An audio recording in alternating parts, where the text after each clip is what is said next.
People call this a cliffhanger. They say the show just stopped. They say it was unfinished business, a letdown, an ending that wasn't really an ending. And I've spent a long time thinking about that, and I've come to this conclusion. They're wrong. Not about the cliffhanger part. That's technically true. But about everything that conclusion implies. Because what happened on June 24th, 2019, when the Amazing World of Gumball aired its 240th and final episode, wasn't a show failing to stick the landing. It was a show doing something so strange, so deliberate, and so deeply in character with everything it had been building for 6 seasons that most people didn't even recognize it as an ending at all. And tonight, I want to make the case that the Inquisition isn't just a good finale. I think it might be the best finale in cartoon history. And I know that's a big claim. I know Gravity Falls exists. I know Avatar exists. I know Adventure Time went to some extraordinary places in its last stretch. But here's what none of those shows did. None of them ended by becoming the very thing they'd been warning you about for years. None of them looked you in the eye and said, the threat was real, and now it's here, and we're not going to save you from it. Gumball did that. And if you're settling in tonight, if you've got your headphones on, and the lights are off, and you're ready to just let this wash over you, get comfortable. Because we're going to be here for a while, and by the time we're done, I think you'll see that ending completely differently. So if you haven't already, go ahead and subscribe. It really does help us keep making these long, weird, deeply obsessive videos for you. And I promise, this one earns its length. So here's the thing nobody talks about when they talk about cartoon finales. We judge them by a very specific standard. We want resolution. We want the big villain defeated, the friends reunited, the emotional speech that ties a bow on everything. And that's not unreasonable. After investing years in a show, you want to feel like it all meant something. Gravity Falls gave us that. Weirdmageddon was this massive, emotional, beautiful send-off where Bill Cipher gets defeated, and Dipper and Mabel leave Gravity Falls having grown up, and you cry, and it's perfect. Adventure Time did something different, but still satisfying. Come Along With Me was sprawling and strange, and it honored the show's commitment to being weird, while still giving you closure on Finn and Jake, and Princess Bubblegum and Marceline. Even Regular Show's finale, which I think is genuinely underrated, pulled off this huge time skip that lets you see where everyone ended up. These are all good finales. Some of them are great, but they all share one thing in common. They reassure you.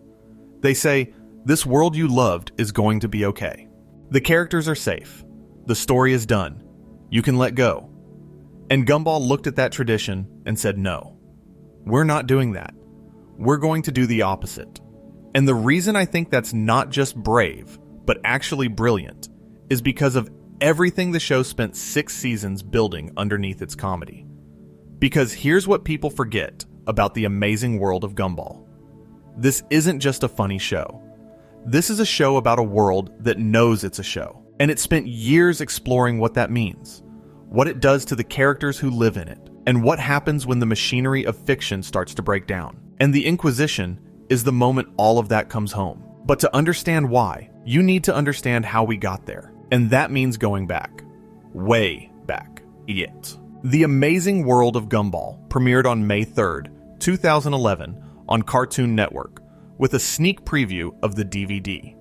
The series was created by Ben Bocquelet, a French-British animator who'd been working at Cartoon Network Development Studio Europe in London. And the origin story of this show is kinda perfect, because the entire premise was born from failure. Bocquelet had spent years creating character designs for commercials and pilot pitches that never got picked up. Just drawer after drawer of rejected cartoon characters. And when the studio asked its employees to pitch their own show ideas, Bocquelet did something that I think reveals everything about the DNA of Gumball. He took all those rejected characters and put them in one show. His original pitch was about reject cartoon characters attending a remedial school. Literally, a show about characters nobody wanted. The producers thought that was too sad, which is kind of funny in retrospect, given where the show eventually went. So Bocquelet reworked it into a family sitcom structure, keeping the idea of wildly different character designs coexisting in the same world. And that's how you get Elmore. A town where a 2D animated blue cat lives next door to a 3D rendered dinosaur, goes to school with a paper bear made of construction paper, and walks past live-action photograph backgrounds of Vallejo, California, on his way home. The show doesn't just use mixed media as a gimmick, it uses it as the foundation of its reality. And that matters more than you might think. I've rewatched the first season recently, putting this together. And what strikes me is how much the mixed media approach does heavy lifting from the very beginning. When you see Gumball, this hand-drawn 2D character, standing in front of a photograph of a real house in Vallejo, California, talking to Darwin, a CGI fish with legs, the visual dissonance isn't a bug. It's the point.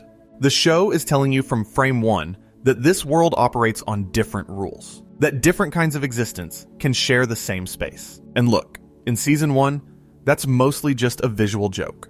The humor comes from the collision of styles. But as the show grows, as it gets more confident, that visual philosophy becomes something much deeper. It becomes a metaphor for identity, for belonging, for what it means to be real. And it becomes the engine of the show's entire meta-narrative. And I think people underestimate how technically demanding this approach is. Studio SOI in Germany handled a lot of the 3D work and compositing for the early seasons. Boulder Media in Dublin and Dandelion Studios collaborated on the first season, and the main production hub was Cartoon Network Development Studio Europe, later renamed Hanna-Barbera Studios Europe in London. Every single frame of this show requires multiple departments working in multiple mediums and compositing them together into something that looks effortless. The backgrounds alone are a feat. They took real photographs of streets in Vallejo and San Francisco and turned them into sets. The school, Elmore Junior High, is based on Abraham Lincoln High School in San Francisco. The schoolyard is based on the playground of Lincoln Elementary in Vallejo. The Watterson House is a real house in Vallejo. Even the Elmore Mall is based on the Mary Hill Shopping Center in England. So you've got this hybrid reality where cartoon characters walk through photographs of real places, and the show treats that collision of styles not as a limitation, but as the foundation of its entire identity. And the animation kept evolving. By the middle seasons, the show was incorporating pixel art sequences, anime-style sequences, papercraft animation, puppet animation, even full live-action footage. The puppets, the 36th episode of Season 5, crossed over with Don't Hug Me, I'm Scared, and included a 5-minute segment that was entirely puppet-based, created by Don't Hug Me, I'm Scared's Rebecca Sloan and Joseph Pelling. That puppet segment alone took 3 months to make, not counting pre-production. And then there's The Fury, the 37th episode of Season 4, where Nicole and Masami's mom, Yuki, have a martial arts fight that shifts into full anime style, guest animated by Studio 4C, with character designs reminiscent of Dragon Ball and a Ryu vs. Sagat energy that's both a parody and genuinely thrilling. That episode has a 9.4 on IMDb, and honestly, it might be the best fight scene in any Cartoon Network show, period. The point is, by the time you get to the finale, the show has spent 6 seasons proving that animation doesn't have to look one way, that a show can contain every visual language and still be coherent. And that's what makes the finale's forced homogenization so devastating.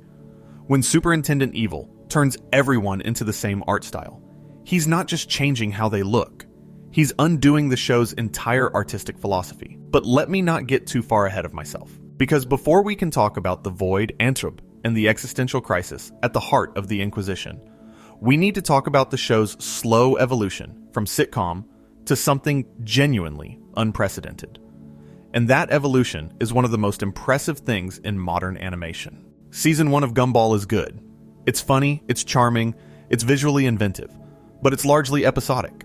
Each episode is its own self-contained story. The Watterson family gets into some ridiculous situation. Chaos ensues. Everything resets by the end. Standard cartoon stuff. Nicole goes to work, Richard stays home, and is useless in the most endearing possible way. Gumball and Darwin cause problems. Anais is smarter than everyone, and the town of Elmore suffers the consequences. And if you only watched Season 1, you might think that's all this show is. A really well-animated, cleverly written family sitcom with an interesting visual hook. Season 2 starts pushing. The episodes get sharper, the writing gets more confident, the show starts finding its identity as something that can be genuinely satirical. And then comes the Season 2 finale, the finale, which aired in 2013. And look, I know this gets confusing, because there's an episode called The Finale, And then there's the actual series finale 6 years later. But that season 2 episode is actually a quiet revolution for the show. Because for the first time, the Wattersons face consequences for their actions. All the destruction, all the chaos from previous episodes, it all comes back. Mrs. Jotunheim shows up and tells them that 75% of Elmore has been destroyed and they have to pay for it. Principal Brown says Gumball and Darwin have to restart school from kindergarten. The whole town turns on them. And the episode uses flashbacks to season 1, which means it's the first episode to acknowledge that previous episodes happened, that there's a continuity, that actions have weight. And here's the thing that gets me about that episode. It ends without resolution. The Wattersons are surrounded by an angry mob, and the show just stops. Credits roll. And at the time, people thought it was just a joke. A meta gag about how cartoon sitcoms never deal with consequences. And it is that. But looking back, it's also the show's first real experiment with refusing to give the audience closure. And that thread, that willingness to leave things unresolved, to let the discomfort sit, that's the thread that runs all the way to the Inquisition, 7 years later. And I have to mention The Kids, because this is the episode that set the tone for season 3, and it's maybe the most elegant piece of meta-storytelling the show ever did on a purely logistical level. The Kids is the first episode of season 3, and it exists because the voice actors who played Gumball and Darwin in seasons 1 and 2, Logan Grove and Kwesi Boki, had gone through puberty. Their voices had changed. They were too old to convincingly play 12-year-old cartoon characters anymore. And most shows just quietly replace the voice actors between seasons and hope nobody notices. Gumball made an entire episode about it. In The Kids, Gumball and Darwin's voices start breaking, cracking, deepening, and they freak out about it because they're cartoon characters. They're not supposed to age. They're not supposed to change. The whole episode is about them trying to stop the change, trying to hold on to their childhood, trying to resist the natural process of growing up. And they fail. Their voices change. And at the very end, the universe does this sort of soft reset. And when Gumball and Darwin speak again, they have new voices. Jacob Hopkins as Gumball, Terrell Ransom Jr. as Darwin. The show literally replaced its voice actors and made the replacement into a story about the terror of change, about the fear that if you change, you won't be yourself anymore, about the way a cartoon tries to stay frozen in time, but can't. And what's beautiful about that is how it connects to the finale years later. The Kids is about characters resisting change and failing. The Inquisition is about characters being forcibly changed and failing to resist. The same fear from opposite directions. In The Kids, the change is natural and inevitable. In The Inquisition, the change is imposed and violent. But both episodes are really about the same question. What happens when a cartoon character can't stay what they are? And the show's answer, both times, is that the change comes whether you're ready or not. Now, season 3 is where things start getting really interesting. And I need to talk about 2 episodes in particular, because they're the foundation of everything the finale does. The first is The Void, which is the 12th episode of season 3, the 88th episode overall. And this is the episode that changes everything. Here's the setup. Gumball, Darwin, and Mr. Small notice that they've forgotten someone, a classmate named Molly, and when they try to remember her, the world resists. Their memories glitch. People deny she ever existed. And when they finally push through that resistance, they discover something terrifying, the void. A vast, swirling dimension of static and nothingness that exists behind the fabric of Elmore. And the void is where the world sends its mistakes. Things that don't fit. Things that are boring. Things that the world has decided aren't worth keeping around. Molly got sent there because she was, in the world's judgment, too boring to exist. Think about that for a second. A children's cartoon just introduced a dimension where reality throws away the things it doesn't need anymore. Where existence is conditional on being interesting enough, useful enough, wanted enough. And the world doesn't just erase these things, it erases the memory of them too. Nobody in Elmore remembers Molly. The world actively resists anyone trying to remember her. That's not just a plot device. That's genuinely horrifying if you sit with it. And here's the detail that makes The Void one of the most important episodes in the entire series. While Gumball and Darwin are racing through the void to save Molly, There's a character visible in the background, just barely there, easy to miss if you're not looking, and that character is Rob. At this point in the show, Rob is nobody. Literally. He's a minor background character who appeared in a few early episodes as just another kid at school. But in the void, he's trapped in this dimension of rejected things. And Gumball and Darwin don't notice him. They save Molly and leave, and Rob gets left behind. And I cannot stress enough how much this single background detail changes the entire trajectory of the series. Because Rob gets out of the void eventually. He grabs onto the back of Mr. Small's van, Janice, as the portal is closing, and he gets dragged through.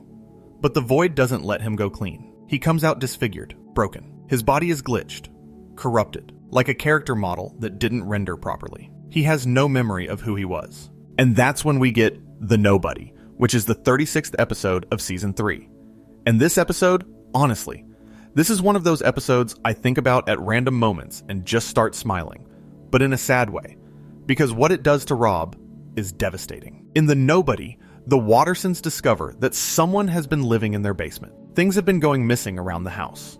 And when Gumball and Darwin finally find Rob hiding down there, he tells them he's a nobody. He has no identity, no purpose, no role in the world. And that word, nobody, isn't just a description. In the context of this show, it's an existential diagnosis. Rob doesn't just feel unimportant. He literally has no narrative function. He's a character without a character. A leftover from the void with nothing to do and nowhere to go. And here's the part that kills me. When Gumball and Darwin try to help Rob figure out what he could be, they eventually suggest he could be a villain. Their villain. Their nemesis. And Rob, remembering that these are the boys who left him in the void, who didn't even notice him screaming for help as they rescued Molly, he takes that suggestion and runs with it. He declares himself their enemy, and Gumball and Darwin just walk away happy, glad they could help, not even slightly aware that they created the antagonist of their own story by abandoning someone in need and then casually suggesting he channel his trauma into villainy. I need you to think about what this show just pulled off on a children's network. It took a literal background character, a piece of set dressing, a nobody, and turned him into the most thematically rich villain in cartoon animation by making his origin story about being ignored. Not about power or revenge in any conventional sense. About the simple, devastating experience of being so unimportant that the world itself decided you didn't deserve to exist, and the heroes caused it. Gumball and Darwin aren't the good guys in Rob's story. They're the people who left him behind. And from this point forward, Rob becomes the connective tissue of Gumball's entire meta-narrative. His next major appearance is The Nemesis, the second episode of Season 4, where he tries and fails repeatedly to be a convincing villain. He claims he's attempted revenge 563 times, and every attempt has been a comical failure. Launching a car battery at their heads, dropping a tree on them, suspending them upside down with a rope. All of it fails. And on the surface, it's hilarious. Rob is a terrible villain, but underneath the comedy, there's this ache to it. Because Rob isn't failing at villainy. He's failing at mattering. He's trying so hard to have a role, any role, in the story of this show. And the show keeps treating him like a joke, and he knows it. And here's something that I think is an underappreciated thread in Rob's arc. The X, the 25th episode of Season 5, the 181st overall. In this episode, Gumball discovers that Rob has found a new nemesis, Banana Joe. Rob doesn't want to be Gumball's villain anymore.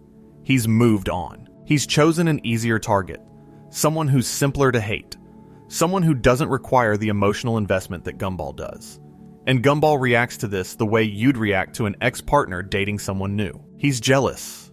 He's confused. He shows up outside Rob's house holding a boombox over his head like John Cusack in Say Anything. He tries to win Rob back, and the episode plays the entire nemesis dynamic as a romantic breakup, which is both hilarious and surprisingly insightful about the relationship between protagonists and their antagonists. Because here's the thing, Gumball needs Rob, not in a practical sense, but in a narrative sense.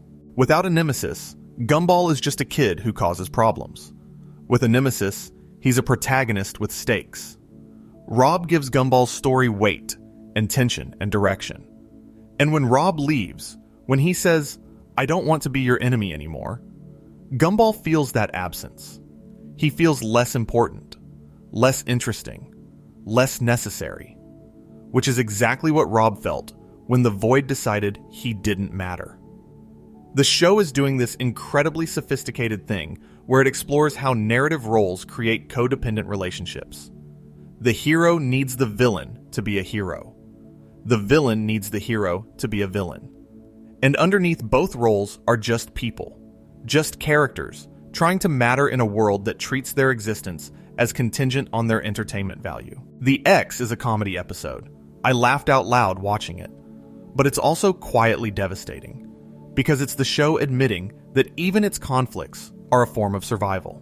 If you stop being interesting, even as a villain, the world stops needing you. And we know what happens when the world stops needing you. But then come the episodes that change everything about what Gumball is capable of as a series. The Disaster and the Rerun. Season 4, Episode 40, and Season 5, Episode 1. The show's first real two-parter. And I honestly think these might be the most ambitious 11 minutes.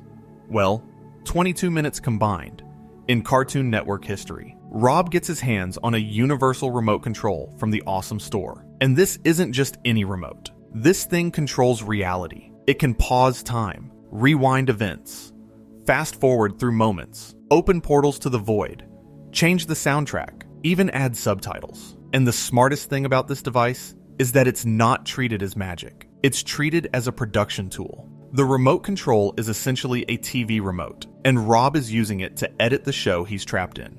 He's become the director of his own narrative, and I think that's a genuinely profound metaphor for the powerlessness of being a fictional character. And the first thing he does with that power is tear Gumball's life apart. He pauses Nicole mid-sentence. He fast-forwards Richard into old age. He rewinds Aeneas into a baby. He sends Darwin into the void. And throughout all of this, Rob makes something explicitly clear that the show had only hinted at before.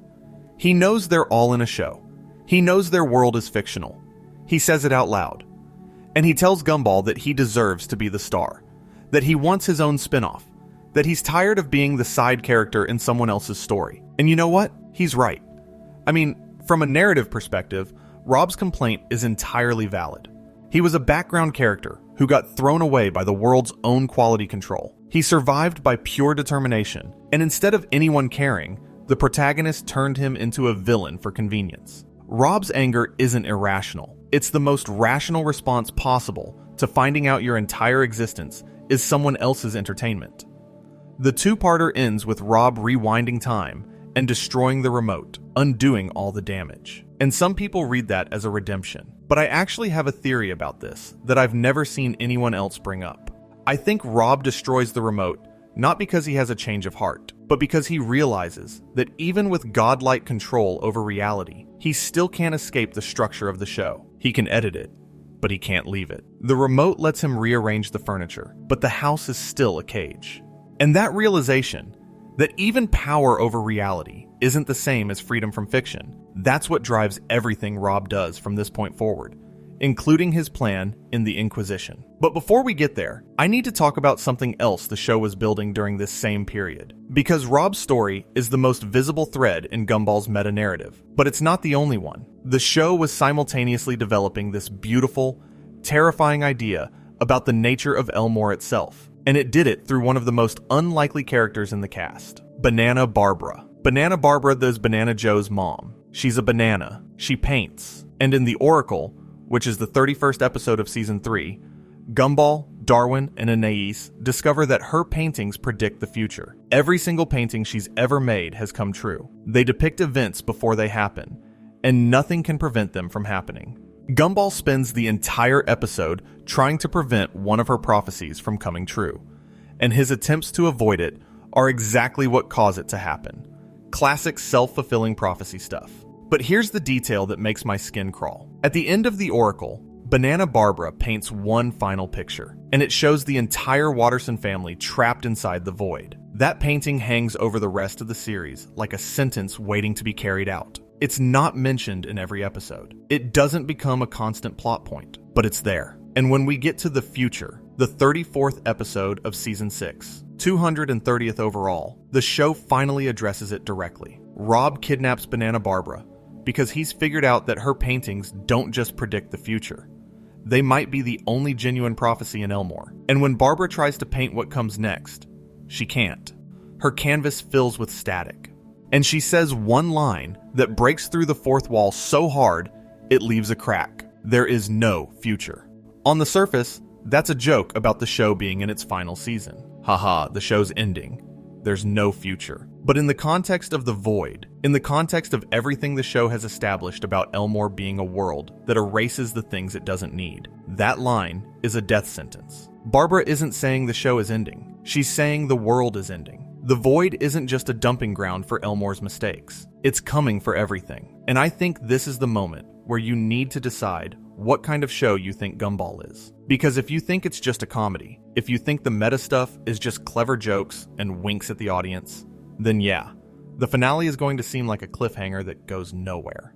But if you've been paying attention, if you've been tracking The Void, and Rob, and Banana Barbara's paintings, and the slowly escalating sense that this fictional world is becoming aware of its own fragility, then the Inquisition isn't an unfinished story. It's the only ending that makes sense. Okay, so let's actually talk about the finale, The Inquisition, Season 6, Episode 44. The 240th and final episode of The Amazing World of Gumball. It aired on June 24th, 2019, with a VOD release on May 31st. Directed by Mike Graves. Written by Ben Backlash, Toby Wilson, Jess Ransom, Joe Markham, Joe Parham, and Richard Overall. And from the very first frame, something is wrong.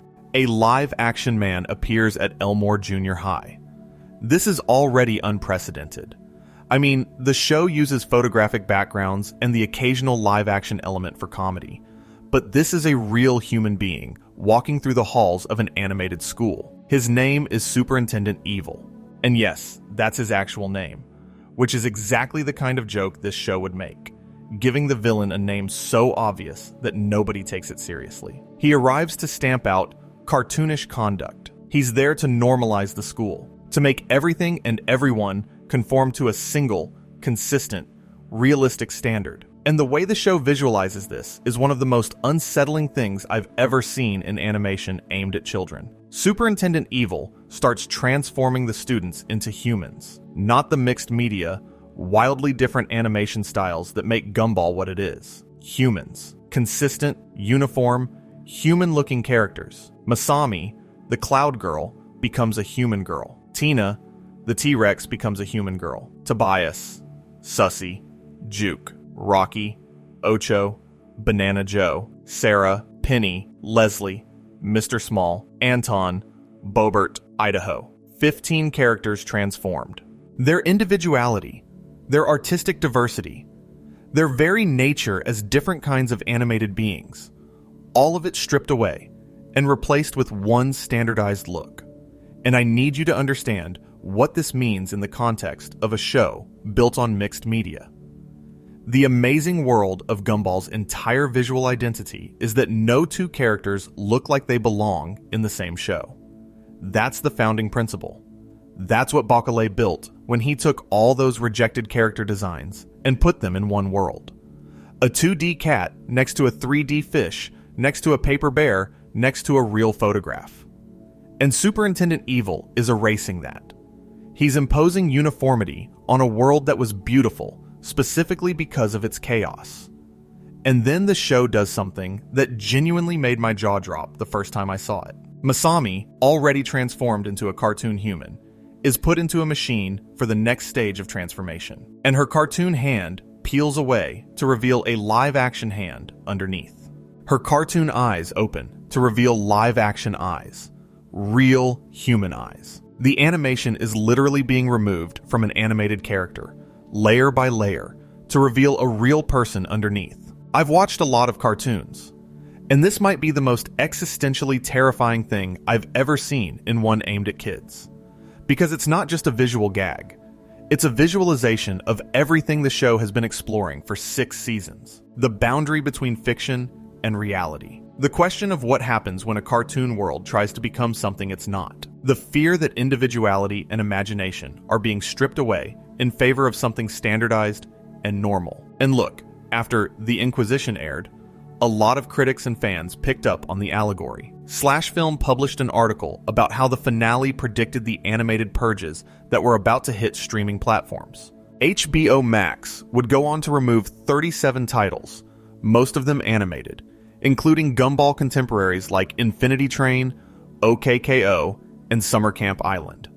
Superintendent Evil's plan to turn cartoon characters into humans reads like a prophecy about an industry that was about to decide animated content wasn't worth the investment. The show about a world that erases the things it doesn't need made a finale about erasure, and then the real world proved it right. But the allegory isn't even the most important part. What makes the Inquisition extraordinary is what happens when Gumball and Darwin finally unmask Superintendent Evil. They pull off his disguise, and underneath isn't some new villain. It's Rob. It was always going to be Rob. And this is the moment where every thread of the show's meta-narrative converges. Because Rob isn't doing what it looks like he's doing.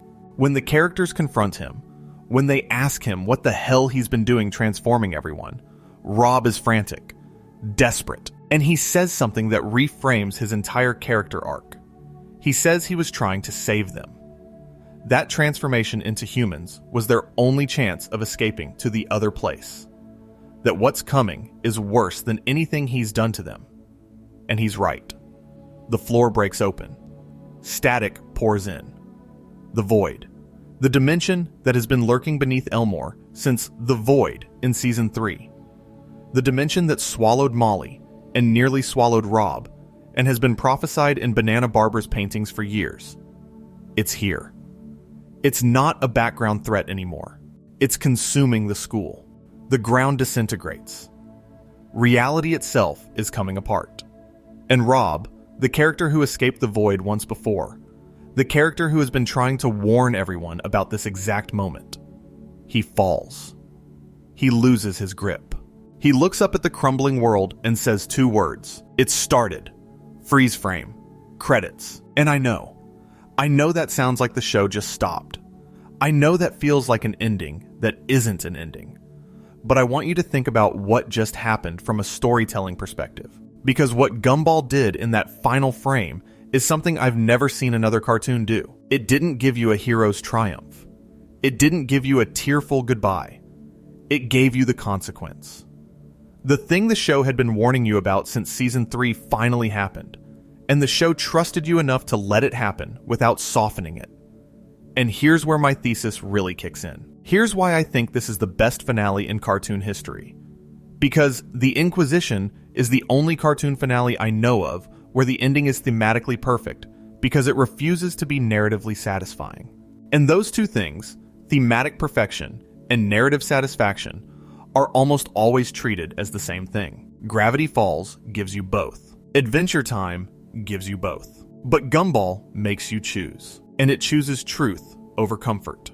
Think about what the show has been telling you for 6 seasons. Elmore is a world that erases things it doesn't need. The void takes the mistakes, the unwanted, the boring, and it consumes them. And everyone forgets they ever existed. Rob tried to fight this system and became a villain for it. Banana Barbera saw this ending and painted it in advance. The characters live in a world where their very existence depends on being entertaining enough, interesting enough, necessary enough to avoid being swallowed by the static. And what is a series finale if not the moment a world stops being needed? When a show ends, the characters stop existing. Their world goes dark. Every cartoon is eventually consumed by its own void, which is cancellation.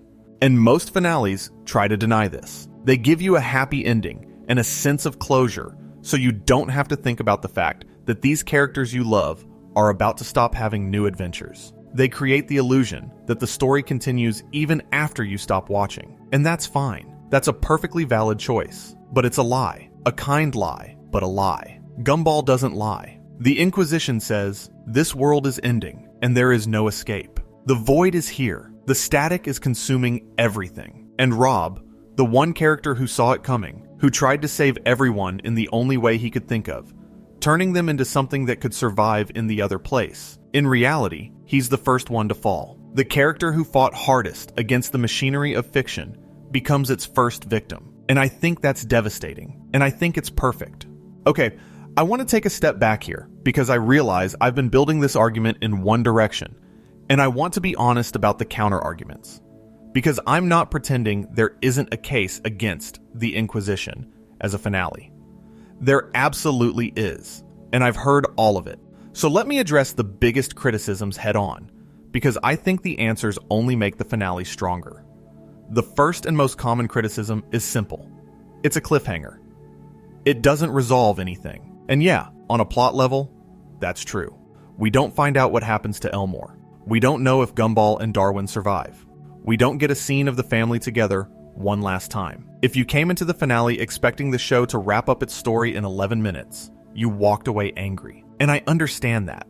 I really do. But here's what I think people miss. The Inquisition doesn't not resolve things because the writers ran out of time or couldn't figure out how to end the show. It doesn't resolve things because the show's entire philosophy is that resolution in a fictional world is an illusion. Gumball has been a show about what happens when fictional characters become aware of their fictionality. And the most honest thing a self-aware fictional world can do at the moment of its cancellation is acknowledge that it's being canceled. Not dress it up. Not pretend it's something else. Just let the void come. And I should note that Ben Backlash did have plans for a movie that would continue the story. That movie was announced, went through development at HBO Max, and eventually the story was adapted into The Rewrite, the finale of the Wonderfully Weird World of Gumball's second season, which premiered in 2025. So the cliffhanger was always intended to be continued. But even knowing that, I think the Inquisition works on its own. Because even if the story continues, the moment of that freeze frame, Rob falling, the world crumbling, that moment is complete. It's a thesis statement, not a question. The second criticism I hear a lot is that the finale is too dark for a kid's show. That it's irresponsible to end a show aimed at children with what is essentially the apocalypse. And look, I get the instinct, but I think this criticism fundamentally misunderstands what Gumball has always been. This is a show that did a zombie apocalypse episode in Season 3, The Joy, where a contagious happiness infection turns the entire school into drooling, hugging monsters, and Miss Simeon has to survive it like a horror movie. This is a show where The Night in Season 4 showed the dreams and nightmares of Elmore's residents in some of the most genuinely disturbing imagery Cartoon Network has ever aired. This is a show where the money had the Watterson family literally lose their animation because they couldn't afford to exist, their colors draining away, their character models devolving into storyboard sketches, because in this world, money is literally what keeps you rendered. Gumball has always gone darker than people expect. The comedy is the surface, the existential dread is the foundation, and the Inquisition isn't a betrayal of the show's tone, it's the culmination of it. And honestly, I think the show's willingness to go dark is one of the reasons its finale resonates the way it does. Because Gumball earned its darkness. It didn't just suddenly become existential in the last episode. It built to it, season by season, joke by joke, one unsettling implication at a time. The void was introduced in Season 3, and then it haunted the background of the show for 3 more seasons before finally arriving. Banana Barbara's prophecy painting was revealed in Season 3 and wasn't fulfilled until Season 6. Rob's arc from background character to villain to tragic failed hero took 4 seasons to complete. None of this was rushed. None of it was unearned. And that patience, that willingness to let the dark themes develop slowly while the comedy kept running at full speed, that's what makes the finale feel inevitable rather than arbitrary. I keep thinking about Richard Watterson in this context, because Richard is, on the surface, the most purely comedic character in the show. He's the useless dad, the man-child, the guy who sleeps all day and eats everything in the fridge and can't hold down a job. And the show mines him for laughs constantly. But there are these moments, these quiet, unexpected moments, where the show lets Richard be something more. The hero, from Season 2, is the one that always gets me. Gumball and Darwin are making fun of Richard behind his back, laughing about what a loser he is, and Richard overhears them. And the pain on his face, this big, ridiculous, bright pink cartoon rabbit's face, is real. It cuts through the animation style. You feel it. And then Richard spends the rest of the episode trying to prove he's their hero. He puts himself in genuinely dangerous situations, trying to show his sons that he matters, that he's brave, that he's worth respecting. And it's funny because he's terrible at it. But it's also heartbreaking because he shouldn't have to prove it. He's their dad. He loves them. He'd do anything for them. And the fact that his sons don't see that, the fact that they take him for granted, the same way the world takes Rob for granted, it's another version of the same theme the show keeps exploring. The fear of not mattering. The terror of being seen as a joke by the people you love most. And when I think about the void coming to consume Elmore in the finale, I think about Richard. About what it means for the void to take a character who already feels like the world thinks he's a mistake. Richard, the man whose own father walked out on him, claiming he was going to buy milk and never came back. Richard, whose mother Granny Jojo sheltered him so completely that he never learned to be independent. Richard, who is lovable and useless and funny and sad all at once. The void would take Richard, and nobody in the audience would think twice about it, because the show has conditioned us to see him as the butt of the joke. And that's the point. The void takes the things you don't think are important. And sometimes the things you don't think are important are the ones that hold everything together. Now, here's where I want to get into what I think makes the finale's specific execution so remarkable, beyond the thesis. Because it's not just that the ending is thematically appropriate, it's that the episode itself, the 11 minutes of the Inquisition, is constructed with this incredible density of ideas and callbacks and visual storytelling that rewards everything you've invested in the series. Let's start with the animation. And I know I keep coming back to this point, but I think it's the key to understanding everything Gumball is trying to do. The transformation sequences in The Inquisition are some of the most technically complex work the show ever produced. When Superintendent Evil transforms the students, each transformation is unique to the character being transformed. Masami, a 2D cloud character, becomes a cartoon human first, and then begins transforming into a live-action human. Her cartoon skin peels away to reveal real skin underneath. Her animated eyes are replaced by actual human eyes. The layering of animation styles, 2D over live action, with the boundary between them being literally dismantled in real time, that's not just impressive production work. That's the show's thesis made visual. Because what are those layers? They're the animation styles that define each character. They're the artistic diversity that makes Gumball unique. And watching them get stripped away is like watching the show undress itself. Like watching it admit what it's made of by showing you what it looks like when those materials are removed. Underneath the cartoon, there's a person. Underneath the fiction, there's reality. And the transition between them is violent. It's not a gentle metamorphosis. It's an extraction, an exorcism.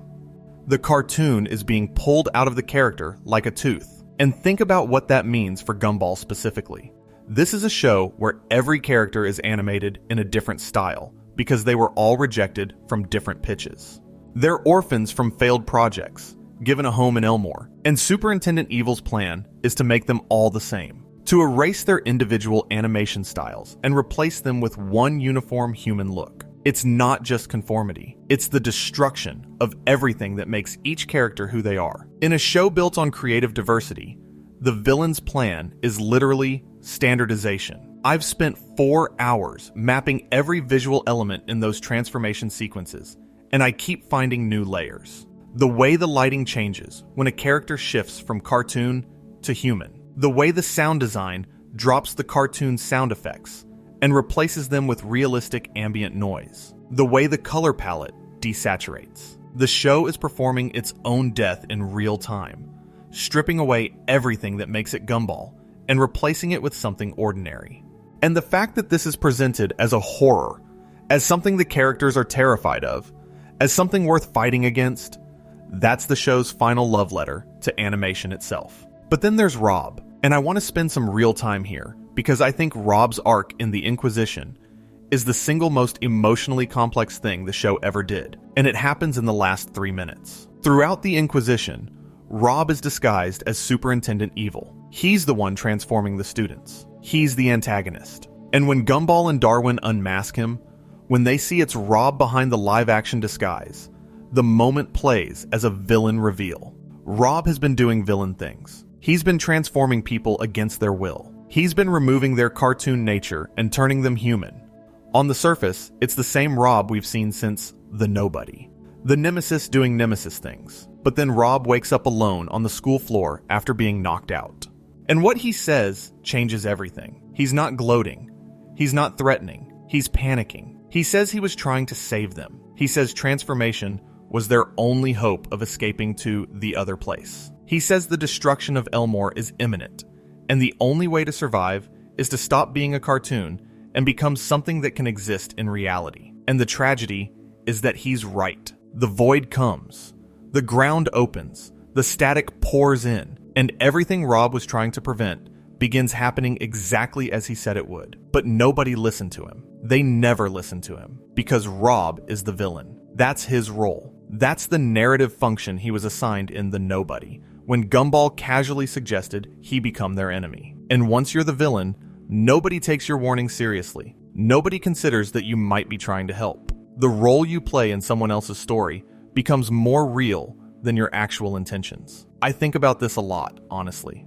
The idea that a character can be so thoroughly defined by their narrative function that even when they try to transcend it, even when they're doing the right thing, they get punished for it. Rob saw the end of the world coming. He figured out a solution. He sacrificed his own identity, disguised himself as a live-action human, infiltrated the school, and started doing the one thing that might save everyone. And instead of being the hero, he got unmasked, defeated, and was the first one consumed by the very thing he was trying to prevent. That's not just tragic. That's Shakespearean. That's the kind of dramatic irony that most prestige television struggles to pull off. And Gumball did it in a show about a blue cat. And look, I want to be clear about something. I'm not saying Gumball is underrated. The show has millions of fans. It won major awards. It's been revived with The Wonderfully Weird World of Gumball, which is itself excellent and has been renewed through season 4. The show isn't forgotten. It's not lost to the void. But I do think its finale is misunderstood. I think people evaluate the Inquisition on the wrong terms. They ask, did the show wrap up its story? And the answer is no. And they stop there. But the right question isn't whether the show wrapped up its story. The right question is whether the show ended in a way that was true to what it was about. And the answer to that question, the answer I've been building toward for this entire video, is yes. Absolutely. Devastatingly. Perfectly. Yes. Gumball is a show about what happens when fictional characters become aware of their own fictionality, aware of the systems that create and sustain and ultimately destroy them. And the finale is the moment those characters face the system's final decision. The show is ending. The world is closing. The signal is dying. And instead of pretending that isn't happening, instead of putting on a brave face and giving you a happy ending and letting the characters ride off into an imagined sunset, the show turns the camera on the void and says, look, this is what's happening. This is what it looks like when a fictional world ends. And it looks like static. It looks like nothing. It looks like a character who tried to save everyone, falling into the same emptiness that already tried to erase him once. And the character's awareness of their own fictionality is what makes this land differently from other dark finales. Because they're not just facing death in the way fictional characters usually face death, where the audience knows it's not real. They're facing the end of their reality in a way that mirrors the audience's experience of the show ending. When the void takes Elmore, that's not something happening in the fiction. That's something happening to the fiction. The distinction is everything. And it's what makes The Inquisition transcend its genre. And there's another layer to Rob's tragedy in the finale that I want to dig into, because I think it's easy to miss in the speed of those final minutes. Rob's disguise. He comes to Elmore Junior High disguised as Superintendent Evil, a live-action human being. Not a cartoon disguise, a real disguise. He's already done the thing he's trying to do to everyone else. He's already transformed himself. He's already become human. Or at least, he's wearing humanity like a suit. And the fact that he did it voluntarily, that he willingly put himself through the exact same painful process he's inflicting on the students, tells you everything about his desperation and his commitment. He knows what it costs. He knows what it feels like to have your cartoon nature stripped away. And he did it anyway, because the alternative, the void consuming everything, was worse. And when they unmask him, when they pull off the live-action disguise, what's underneath? Rob. Broken, glitched, disfigured Rob. The same Rob who came out of the void corrupted. The same Rob who never fully healed from his first encounter with the static. He's been walking around in a borrowed body, a human skin over a broken cartoon, trying to save people who will never see past his disguise, who will never see past his history, who will never hear his warnings, because they only know him as the villain. I think about that detail a lot. The idea that the person trying hardest to save you is the one you trust least. That the only character who truly understands the threat is the one nobody will believe. It's like Cassandra from Greek mythology. Cursed to see the future and cursed to never be believed. Except Rob's curse isn't supernatural. It's narrative. He was labeled a villain, and that label became his prison. And in the finale, he dies in that prison, falling into the void with the truth still trapped in his throat. And the freeze frame. I have to talk about the freeze frame, because the final image of the Amazing World of Gumball is Rob falling into the void. Not Gumball, not Darwin, not the Watterson family. Rob, the character who nobody cared about. The character who was literally thrown away by the world. The character who fought harder than anyone to matter, to have purpose, to exist. He's the last thing you see, and he's falling into the same nothingness that swallowed him the first time. The show starts with rejected characters being given a home. It ends with the most rejected character of all losing his home again. That's not a cliffhanger. That's a tragedy told in a single image. Okay, I realize I've been talking about the meta-narrative and the philosophical implications for a while, and I want to make sure I'm also doing justice to the emotional weight of this finale. Because the Inquisition isn't just clever. It's genuinely moving. And to understand why, you need to think about what the show has done with its characters over 6 seasons. Because one of the things that makes Gumball's finale land harder than it might otherwise is that by season 6, you genuinely care about these characters in a way that sneaks up on you. If you've made it this far, you already know this isn't just a video about a cartoon. This is about how a cartoon can become something more, and the characters are the heart of that. Take Nicole Watterson. On the surface, she's the exhausted working mom of a dysfunctional cartoon family. She works at the Rainbow Factory. She holds the household together, while Richard does nothing useful. She has anger management issues, and a competitive streak that borders on psychotic. Standard cartoon mom stuff. But the show took that archetype and over 6 seasons turned it into something genuinely affecting. The Choices, the 6th episode of season 5, is maybe the best example. In that episode, Nicole reminisces about how she met Richard during a disastrous family dinner. We learn that her parents were extremely controlling and demanding. We see alternative timelines, different paths her life could have taken. She could have been successful. She could have been rich. She could have had an easier life. But in every timeline where she doesn't end up with Richard, something is missing. And the episode ends with Nicole choosing this life. This chaotic, exhausting, beautiful life with her family. And when Gumball and Darwin and Aeneas and Richard accidentally cover her in food at dinner, instead of exploding in anger like she normally would, she laughs. She starts a food fight because she knows in that moment that she wouldn't change anything. That episode has a 9.8 on IMDb for a reason. And then there's Darwin. Darwin, whose origin story in The Origins, the 20th episode of season 4, reveals that he was just a pet fish that Gumball loved so much that the fish grew lungs and legs and walked home. I mean, come on. How do you not love a show that treats the bond between a boy and his fish as something so powerful it literally causes biological evolution? Darwin grows a heart and lungs and legs because Gumball cares about him. And he walks, like miles, across the entire city to get back to his family. In a show about rejected characters finding a home, Darwin is the character who was so wanted that he became something more than he was designed to be. And then there's the Gumball and Penny arc, which I think is one of the most surprisingly touching love stories in children's animation. The Shell, the 20th episode of season 3, the 96th overall, is the episode where Gumball accidentally cracks Penny's shell during a school play, and she reveals her true form underneath. And what she is under that shell is a shape-shifting fairy-like creature who transforms based on her emotions. When she's scared, she becomes a mouse. When she's angry, she becomes a dragon. When she feels ugly, she becomes a Gorgon. And when Gumball sees her for the first time without her shell, he's stunned. He can't speak. And Penny interprets his silence as rejection and runs away, transforming into increasingly monstrous forms as her self-hatred spirals. And Gumball chases her through the whole town, through every monstrous transformation. Because the word he was trying to say, the word that got stuck in his throat, wasn't ugly or weird or scary.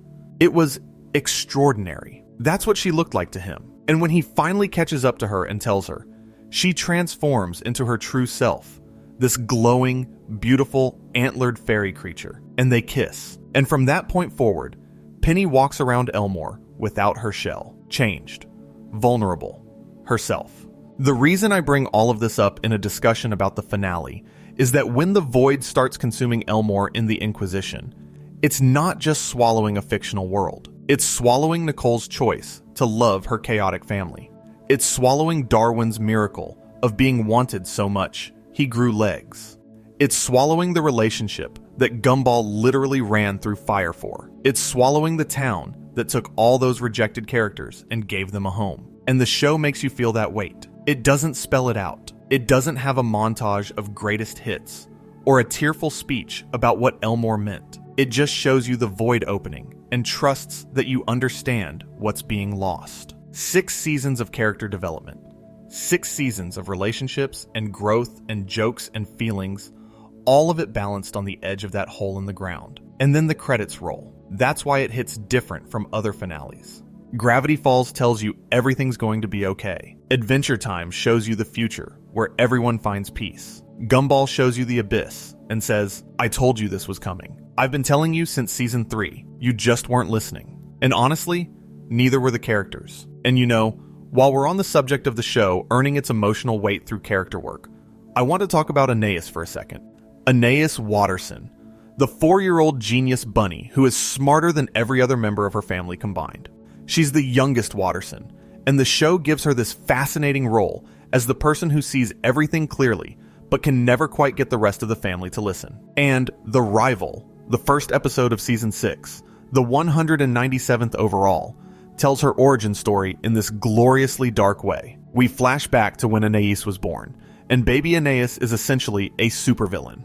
She manipulates Gumball and Darwin into looking bad. She engineers situations where they get punished. She's brilliant and ruthless and terrifying. And Gumball and Darwin, who are maybe 5 years old in the flashback, are genuinely afraid of her. They try to ship her away in a box, and then feel guilty and have to rescue her from the garbage truck. It's played for comedy, obviously. Baby Anais doing elaborate sabotage schemes is inherently funny. But underneath the laughs, the episode is about something real. It's about the disruption that a new sibling brings. The jealousy, the fear of being replaced, the sense that the family you knew is changing into something you didn't agree to. And by putting this origin story at the start of the final season, the show is quietly reminding you of what holds the Watterson family together. Not just love or routine, but the act of choosing to stay. Of choosing not to ship each other away when things get hard. Of choosing family even when family is difficult. And when that family faces the void in the finale, that's what's at stake. Not just 5 characters. The choice those characters keep making to be together, despite everything. I want to talk about something specific that I think gets overlooked in discussions about this finale, and it's the role of comedy. Because the Inquisition is really funny. Even in the last episode, even with the world literally ending, Gumball is a comedy. And I think the way it balances the humor with the horror is actually one of its greatest strengths as a finale. The chase sequences where Gumball and Darwin are fleeing from their transformed classmates are genuinely hilarious. Gumball gives himself extra cartoon legs to run faster. Darwin dodges Tobias by jumping from locker to locker. Gumball loses his butt and tail to escape a grab, and the tail just detaches like it's nothing, because in a cartoon, your body is infinitely flexible. These are the kinds of gags the show has been doing for 6 seasons. Pure cartoon logic, stretched and squished and broken for laughs. But in the context of the episode, these gags take on a different weight. Because Gumball is using his cartoonish nature to escape a threat that wants to remove his cartoonish nature. He's fighting for his identity with the very tools that identity gives him. The comedy is the resistance. The ability to be funny, to be elastic, to be absurd. That's what Superintendent Evil is trying to eliminate. And every time Gumball does something that only a cartoon can do, shedding his tail, stretching his legs, breaking physics for a punchline, it's a small act of defiance against the force that wants to make him normal. There's a moment in the chase that I want to highlight because I think it's easy to overlook in the chaos. When Tobias grabs Gumball by the tail and Gumball just detaches it. His tail and butt just come off, like snapping a Lego piece, and he runs away while Tobias is left holding a disconnected cartoon body part. And that's played for a laugh, obviously. It's absurd. It's classic Gumball. But think about what that moment actually represents in the context of the episode. Gumball can do that because he's a cartoon. His body isn't bound by the rules of physics or biology.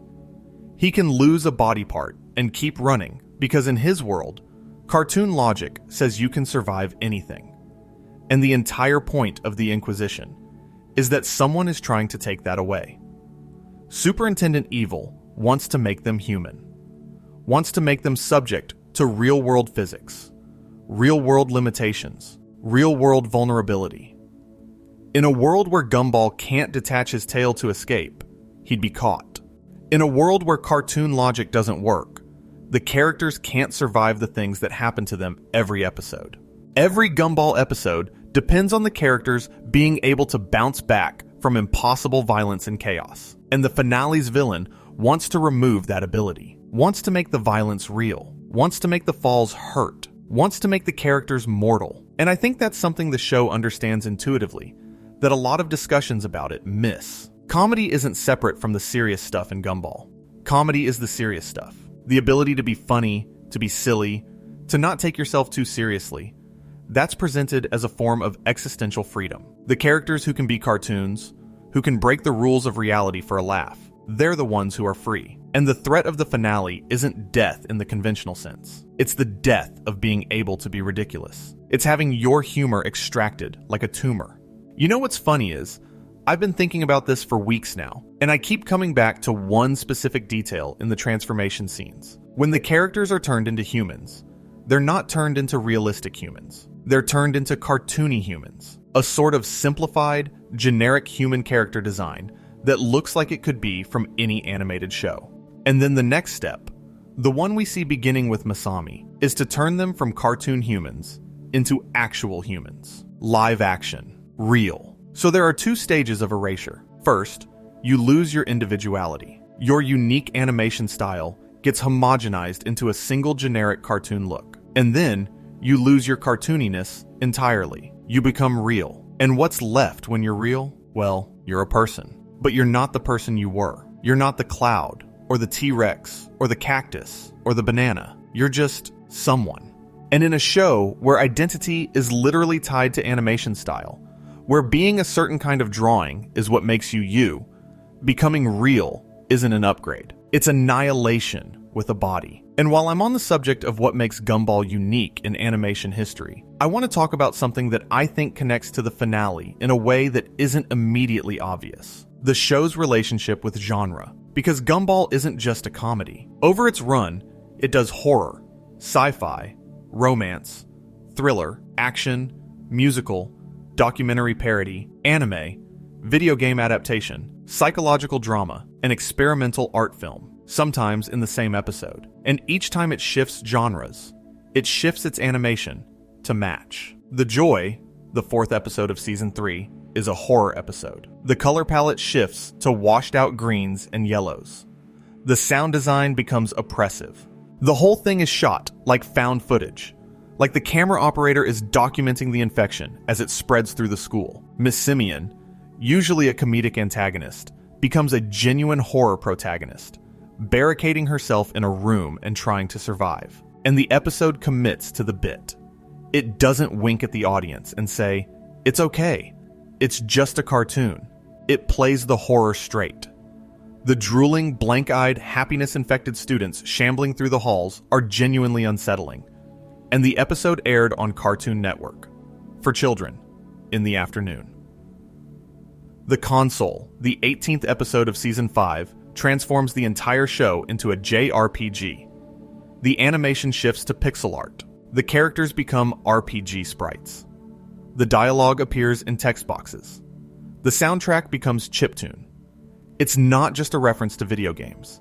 It's a full commitment to the genre, complete with turn-based battles and inventory management and side quests. And underneath the parody, there's a real exploration of what it means to treat life like a game, to reduce people to stats and levels, to see the world as a series of challenges to be optimized rather than experienced. And then there's The Countdown, the 35th episode of Season 3, where Gumball literally crashes into the camera and breaks the countdown timer, freezing time. Not metaphorically, literally.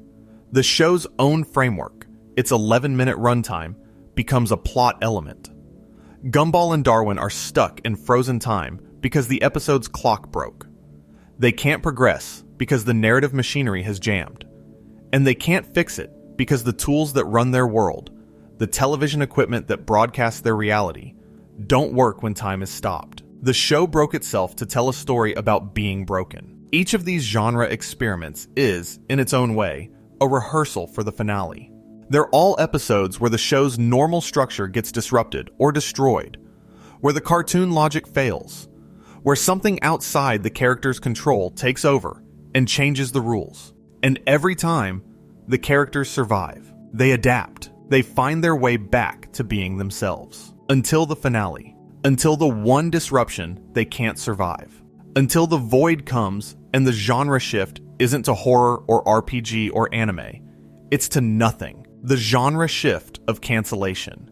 The show shifts from being a show to being a memory. And there's no episode structure that can contain that shift. There's no 11-minute formula that can bring the characters back from oblivion. So the show does the only thing it can. It freezes. It stops. It gives you one last image, and then it lets the static take everything else. Let me circle back to something I mentioned earlier about the show's visual philosophy, because I think it's essential to understanding why the finale works the way it does.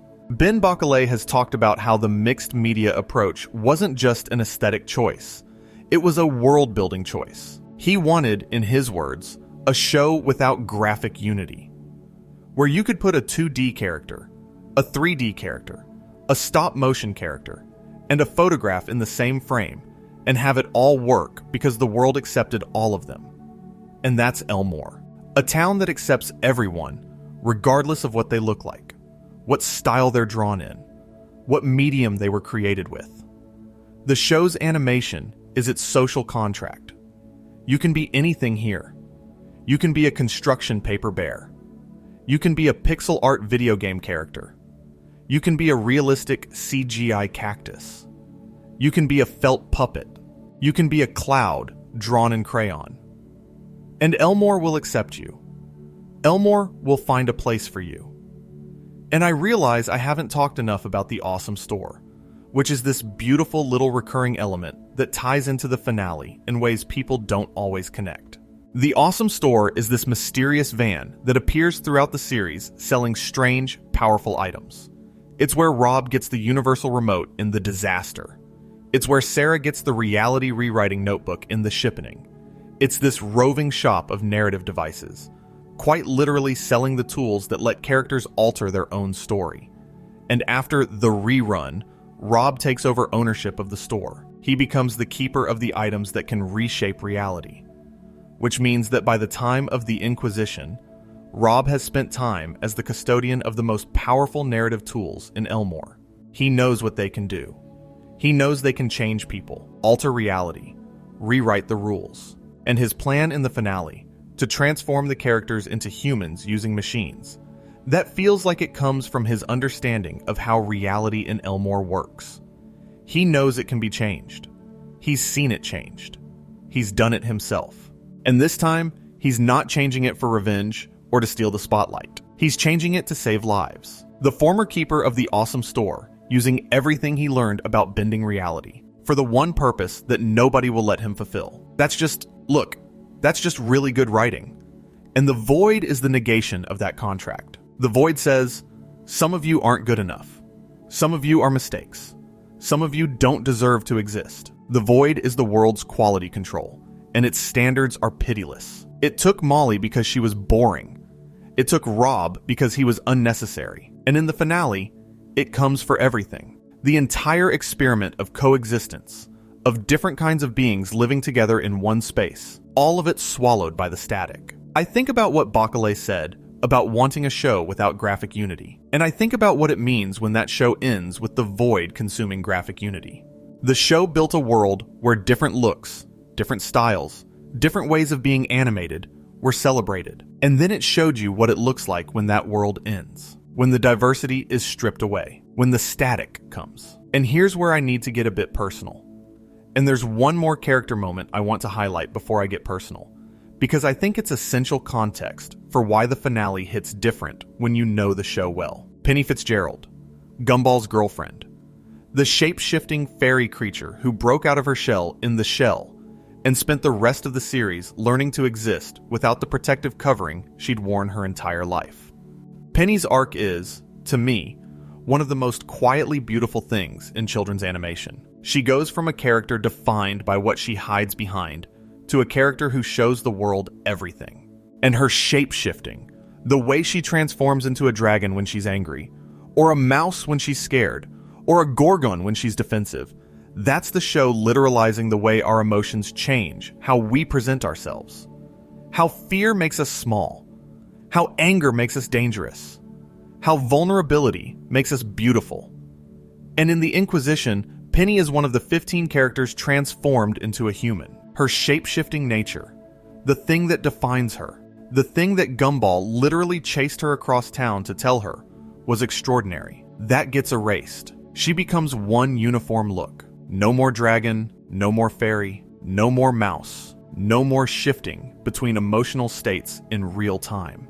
Just a person, a normal, standard, unextraordinary person. And the show doesn't dwell on it. There's no special scene for Penny's transformation. She's just one in a line of characters losing what makes them unique, which is, in its own way, even sadder. Because the show is saying that in the face of systemic erasure, individual tragedies don't get spotlight treatment. They just happen.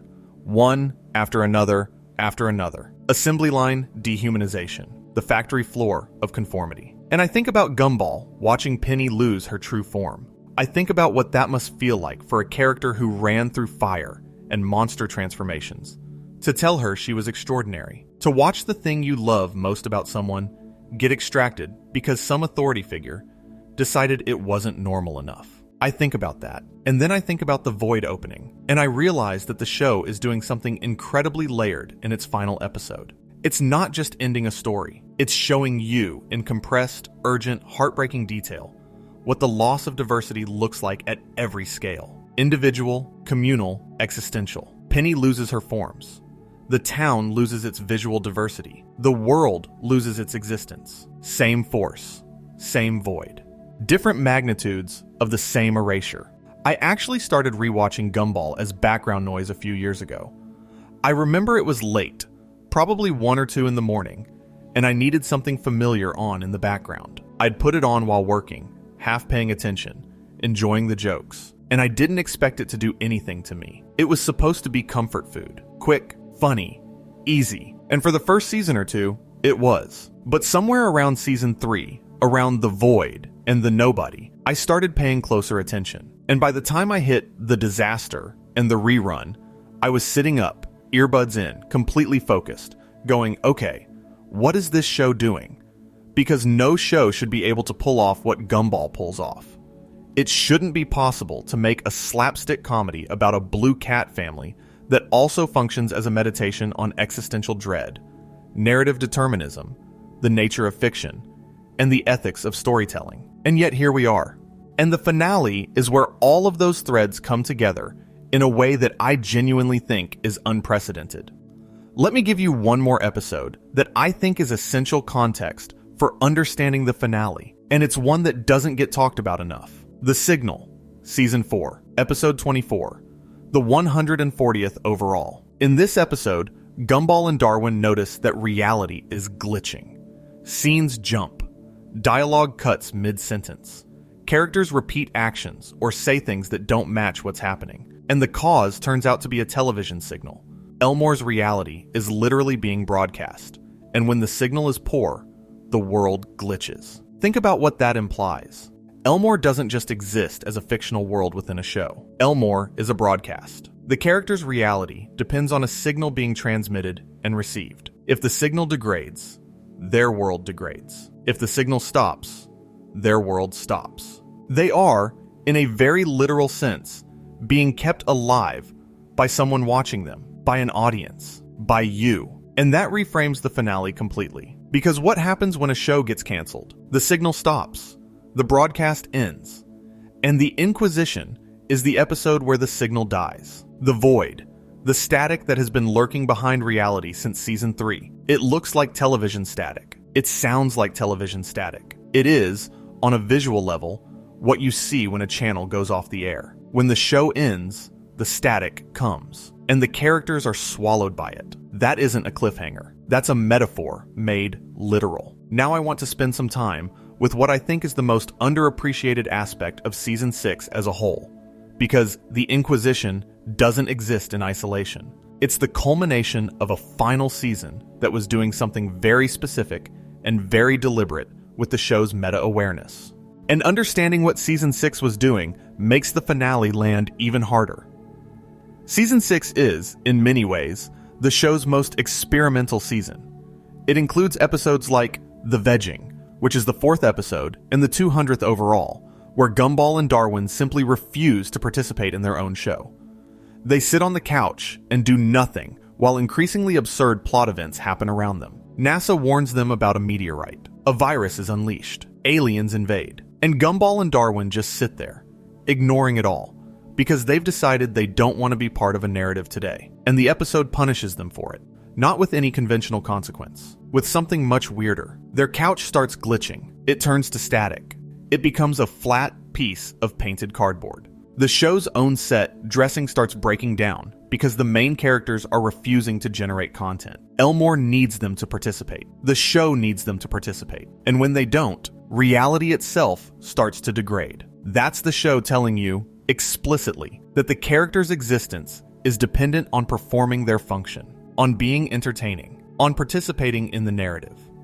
If they stop, the world stops. The broadcast needs them to generate the signal. And if the signal goes dead, and while we're talking about Season 6's experimental streak, I want to bring up one more episode that I think feeds directly into the finale's themes, even though nobody ever connects them. The Master, where the Watterson family plays a fantasy role-playing board game to resolve their differences. It's played as comedy, obviously, with each family member choosing ridiculous character classes and the game descending into chaos. But the episode is quietly asking a question that resonates with everything the show does with meta-narrative. What happens when characters inside one kind of story are dropped into a completely different kind of story?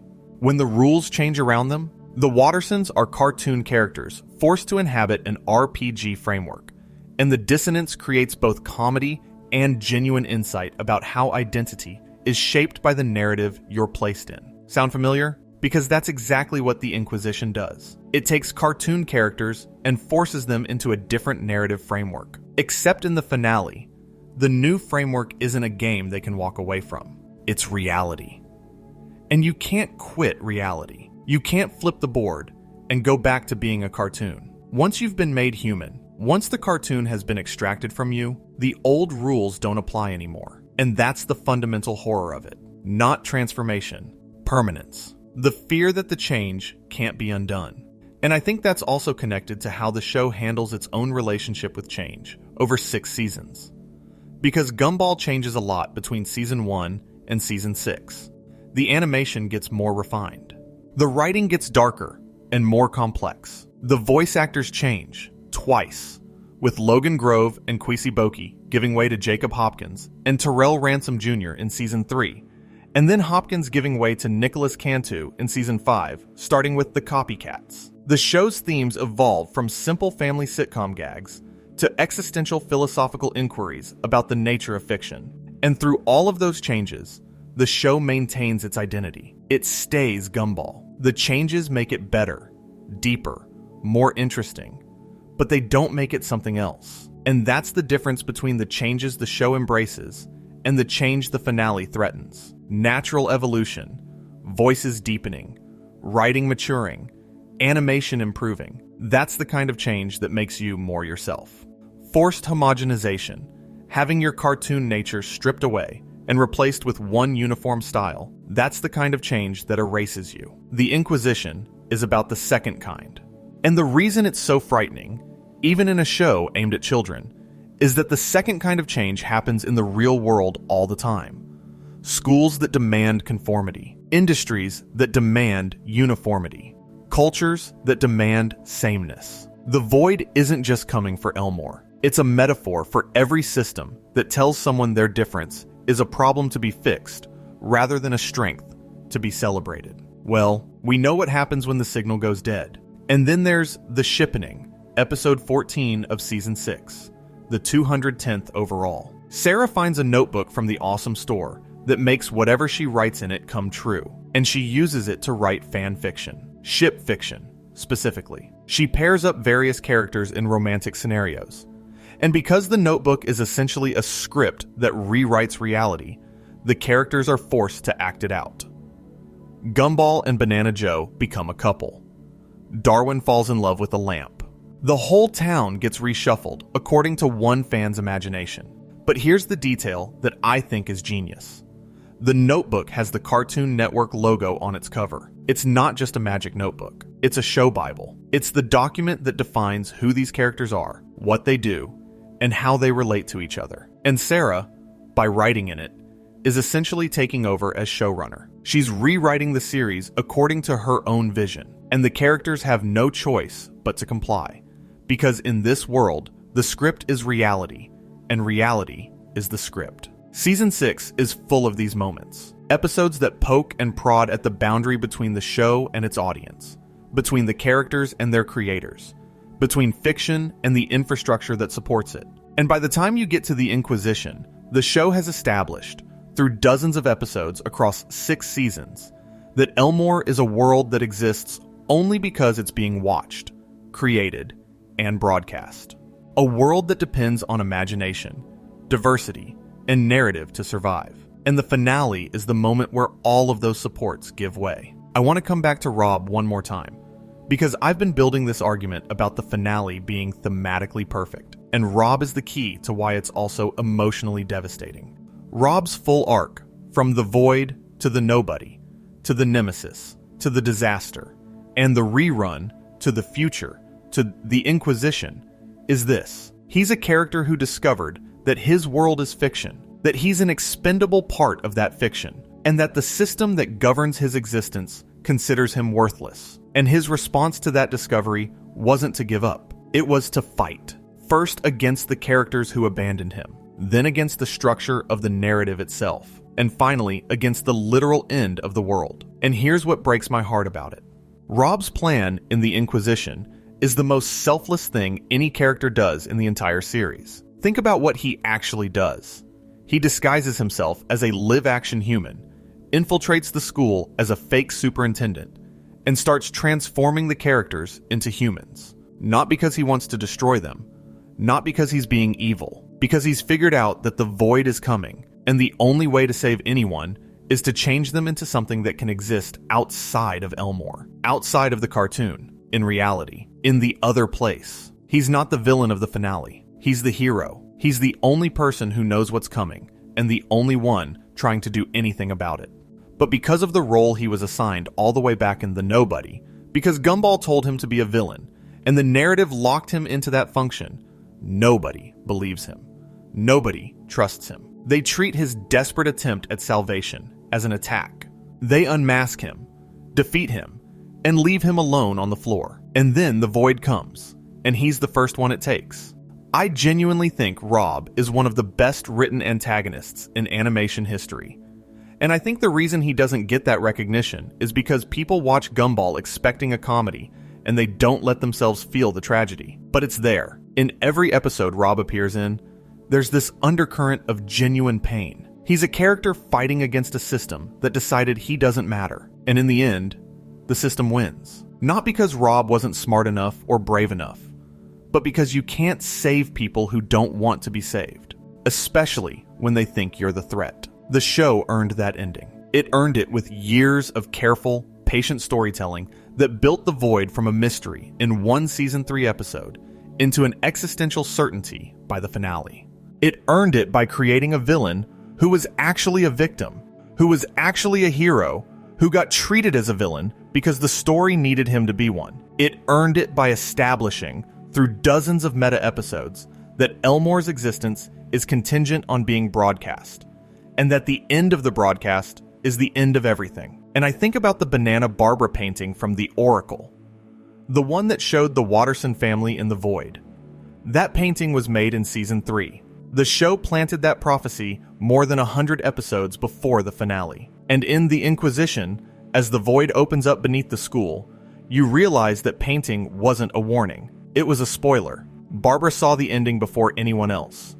And like Rob, nobody listened. Let me talk about what the show's animation does in those final minutes, because I think the visual storytelling of the ending is as important as the narrative.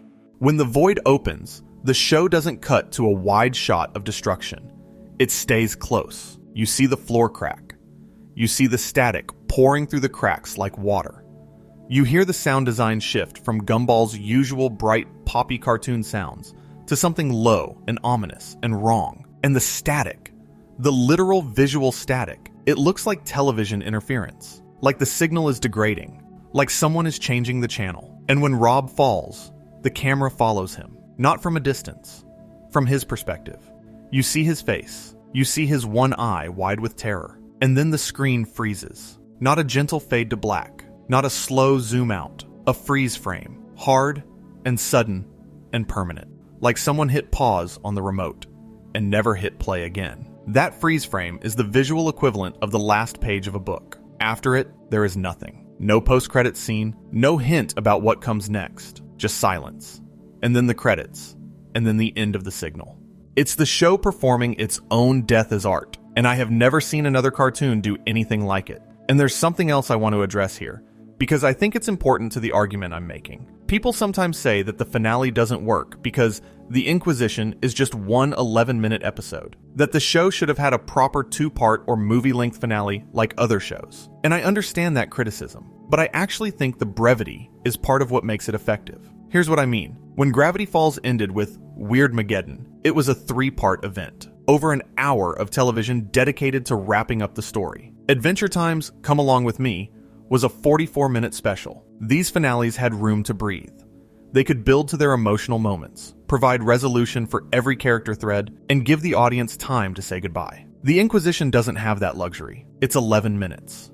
And in those 11 minutes, it has to introduce Superintendent Evil, establish the threat, transform 15 characters, reveal the villain, explain his motivations, open the void, and end the series. It's compressed and dense and relentless. And I think that compression serves the story perfectly, because the end of a world shouldn't feel leisurely. It shouldn't give you time to process. It should hit you like a wall. 1 minute, everything is normal, and the next minute, the floor is disappearing and reality is consuming itself. That's not a pacing problem. That's the show matching its form to its content. The apocalypse doesn't wait for you to be ready. Neither does the Inquisition. And honestly, I think there's something to be said for a show that ends abruptly. That doesn't give you a farewell tour. That doesn't line up every character for their final bow. Because life doesn't do that. Stories don't always end cleanly.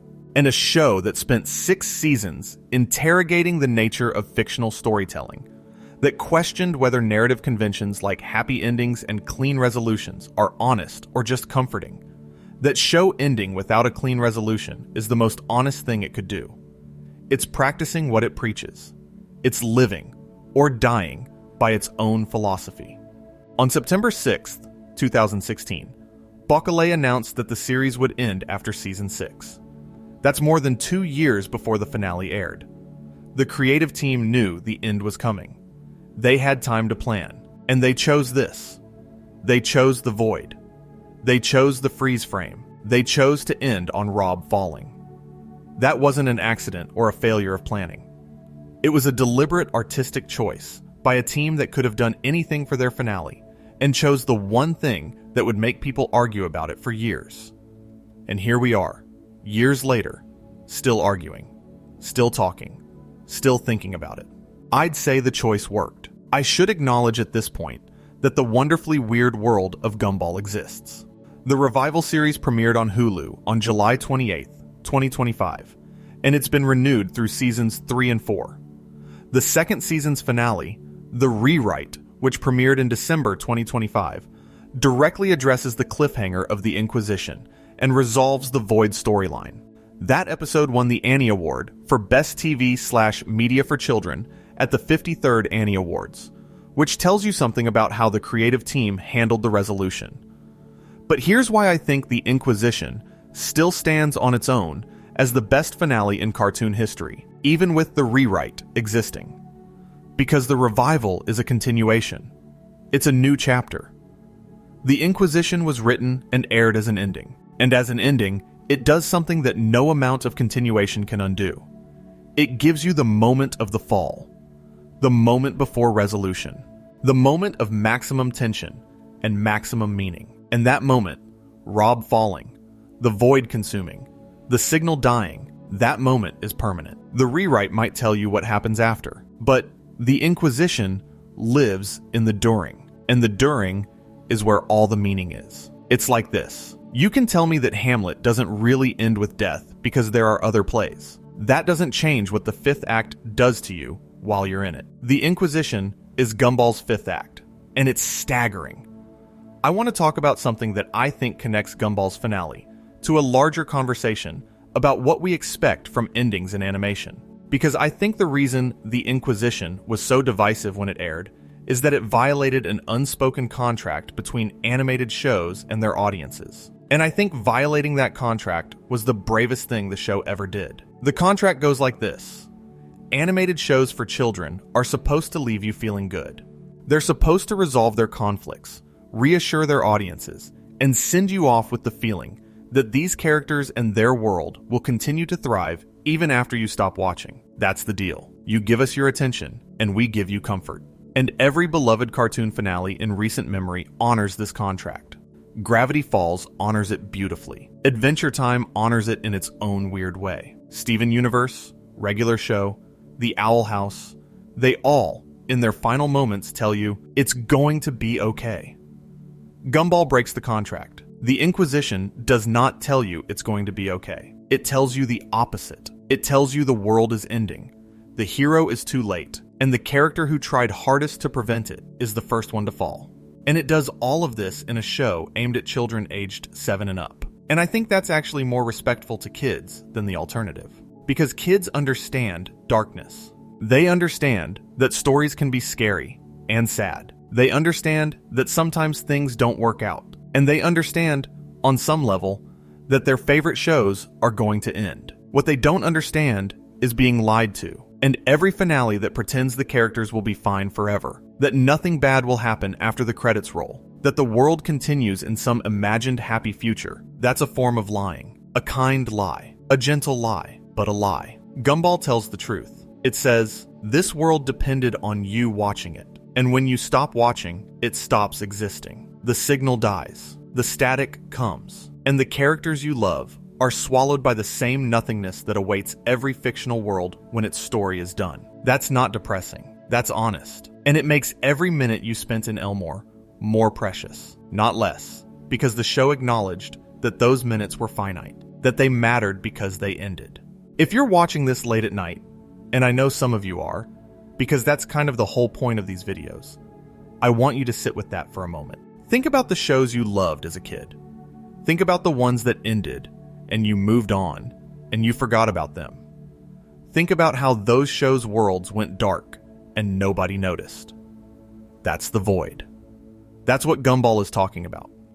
Every show that gets canceled, every cartoon that loses its audience, every fictional world that stops being watched, it falls into the static. And the terrifying part, the part that the Inquisition refuses to look away from, is that we let it happen. We change the channel. We grow up. We forget. And the characters, if they could think and feel the way Gumball's characters think and feel, would experience that forgetting as annihilation, as being erased, as falling into a void of static, while the audience that sustained them turns to look at something else. That's the real horror of the finale. Not that the void comes, but that the void is us. And I want to take a tangent here, just briefly, because I think it's relevant. When HBO Max did their animated purge in 2022, removing shows like Infinity Train and OKKO and dozens of others from their platform, the fan response was furious. People were angry not just because they lost access to shows they loved, but because in some cases, those shows became effectively unavailable, gone, erased. Not canceled, but removed from existence, as if they'd never been made at all. And the parallels to The Void were so obvious that multiple outlets wrote about it. Slash Film's article about how the Inquisition predicted the animated purges is maybe the most well-known piece. But what I find even more striking is the way the fan community responded. They archived. They preserved. They shared files and clips and made sure those shows wouldn't be truly forgotten. And that's the antidote to The Void, isn't it? Memory, preservation. Refusing to let the things you love disappear into static. And in a way, every person who rewatches Gumball, every person who puts it on at 2 a.m. as comfort or background noise, or because they need to hear something familiar, every person listening to this right now, you're keeping the signal alive. You're refusing to let the void win. And I think Backlash would appreciate that. And I want to circle back to something about the show's sound design in the finale, because I don't think people talk about this enough. Gumball has always had a distinctive sound palette. Bright, cartoony sound effects, squishes, and bonks, and whooshes. The kind of audio that tells your brain, this is a cartoon, this is safe, this is fun. And in the Inquisition, as the transformations begin and the episode gets darker, the sound design shifts. The cartoony sounds start dropping out. When the transformed human versions of the characters appear, they don't make cartoon sounds anymore. Their footsteps sound real. Their voices lose their bounce. The ambient sound becomes more naturalistic. And when the void opens, the soundtrack disappears almost entirely, replaced by this low, static hum, like television interference, like white noise, like the sound between channels. That sound design does so much work.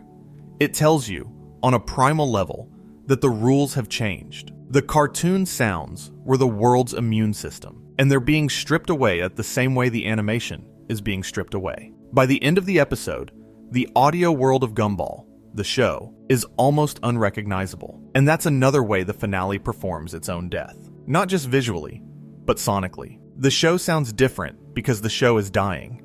I actually have a theory about why the finale won The Future, a British Animation Award for Best Use of Sound, even though the award was for the earlier episode. I think the sound team was doing their most ambitious work in the entire final stretch of the series, building toward the sonic collapse of the Inquisition.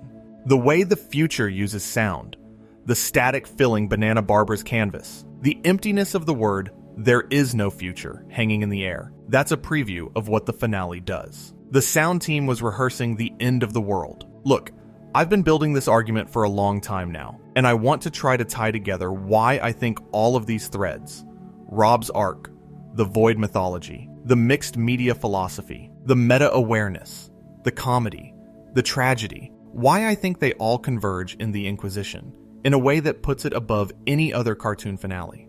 Gravity Falls is a great finale. Weirdmageddon is emotionally satisfying, narratively complete, and visually spectacular. But its ending is conventional. The villain is defeated. The town is saved. The kids leave. Life goes on. It's a perfect version of a traditional ending. Adventure Time's Come Along With Me is ambitious and strange and beautiful. It takes the show's commitment to weirdness and wraps it around a love story and a cosmic threat and a musical number. It's unconventional in form, but conventional in feeling. Things work out. People find each other. The world continues.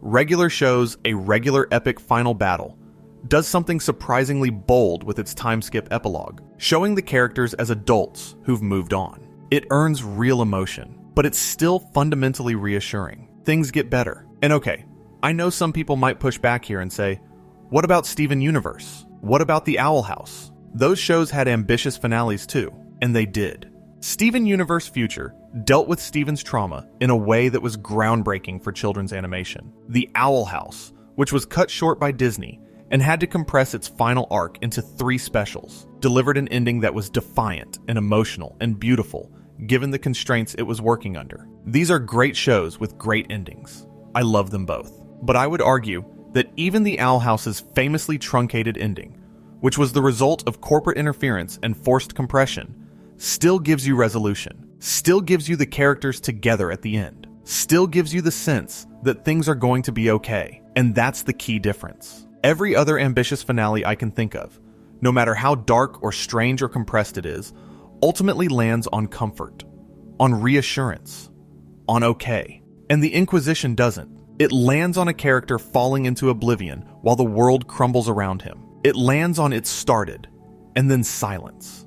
It lands on the most uncomfortable place a story can land. The middle. Not the beginning, not the end. The middle. The moment where everything is happening, and nothing has resolved. And the show stays there, forever, frozen in the falling. Some people call that a failure of storytelling. I call it the bravest choice any cartoon has ever made. Gumball's The Inquisition is different from all of these, because it's the only finale where the show's own structure becomes the antagonist. The Void isn't a villain. It's the mechanism of storytelling itself, deciding what gets to exist and what doesn't. Rob isn't defeated by a hero. He's defeated by his narrative role. The world doesn't end because of some cosmic evil. It ends because the signal stops broadcasting, because the show is over. No other finale does this. No other finale makes the act of ending the show into the actual plot of the finale.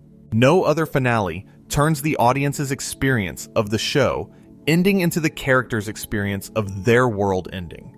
Gumball collapses the distance between you and the screen. When the credits roll and you feel that absence, that loss, that sense of something being over, the characters are feeling it too. The void is your remote control. The static is you, turning the channel. And I think the show's impact on animation as a medium doesn't get discussed enough. Before Gumball, the idea of mixing 2D animation with 3D characters and live-action photography in the same frame consistently as the core visual language of a series, that was basically unheard of in television animation. Shows had done mixed media before. Who Framed Roger Rabbit did it in film. But nobody had made it the default. Nobody had said, this is just how our world looks. Deal with it. And Gumball proved it could work. It proved that audiences, including very young audiences, could accept visual dissonance as aesthetic. That you didn't need graphic unity for a show to feel coherent. And I think you can see Gumball's influence in the way animation has gotten bolder and weirder in the years since. The willingness of shows to experiment with form, to mix styles, to trust their audience to keep up. Gumball didn't invent any of its individual techniques, but it was the first show to make all of them coexist in the same world, every week, for 240 episodes. And that's a legacy that matters. And I think that's also why the show connects so deeply with the generation that grew up watching it. If you started watching Gumball when it premiered in 2011, and you were, say, 10 years old, you were 18 by the time the finale aired. You grew up with these characters. You went through your own version of what they went through. You changed the way Gumball and Darwin's voices changed in The Kids. You dealt with your own voids, your own moments of feeling forgotten or unnecessary. And then the show ended, and the world you'd been visiting for 8 years went dark, and you felt something that felt a lot like what the characters were experiencing in that final episode. Loss. Real, genuine loss. Not the kind that comes with a reassuring speech about moving on. The kind that just happens. The show premiered with 36 episodes in its first season, produced in collaboration with Studio SOI, Boulder Media, and Dandelion Studios. It was renewed for a second season before the first even finished airing, back in March 2011. A third season was greenlit in October 2012. By the time it ended, it had racked up 38 award wins, including BAFTA Children's Awards, an Annie Award for Best Animated Television Production for Children in 2012, and an International Emmy, and it earned those awards not by playing it safe. Not by being the show people expected it to be, but by being something completely its own. A show without graphic unity, as Backlash put it.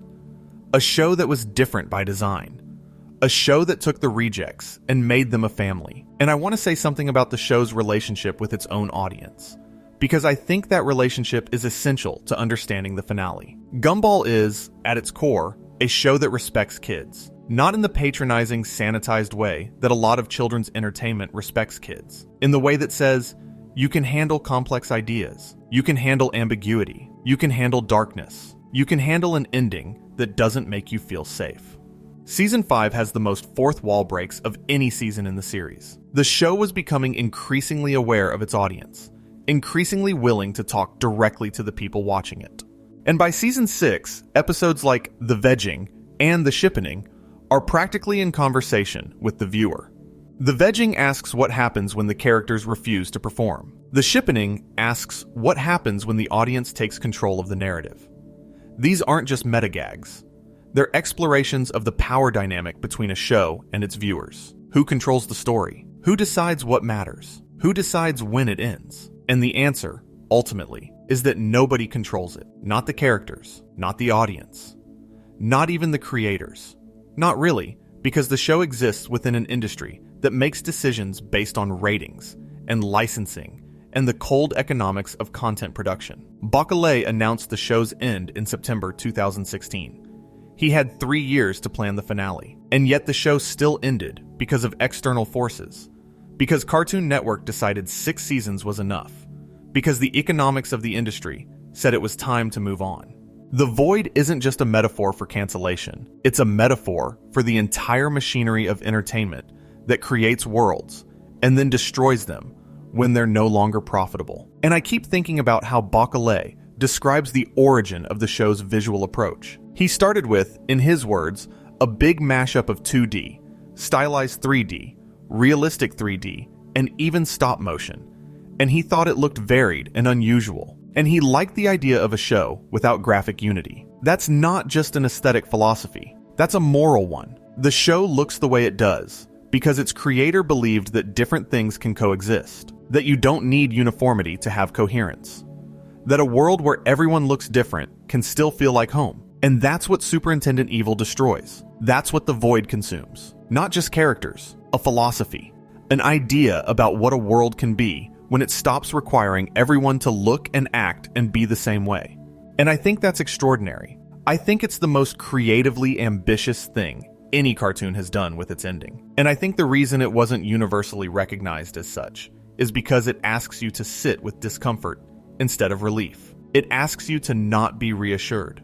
And that's hard, especially for a show that made you laugh so much. And I want to take one last tangent before I bring this home, because there's one more thing I want to say about why this show matters, beyond the finale, beyond the meta-narrative, beyond the animation. And it's about what Gumball taught a generation of kids about empathy. Think about who the villains are in this show. Rob is a villain because nobody noticed him. Superintendent Evil is Rob trying to save people from an apocalypse. The void is the universe's own rejection mechanism. There is no true evil in Gumball. No cackling mastermind. No power-hungry tyrant.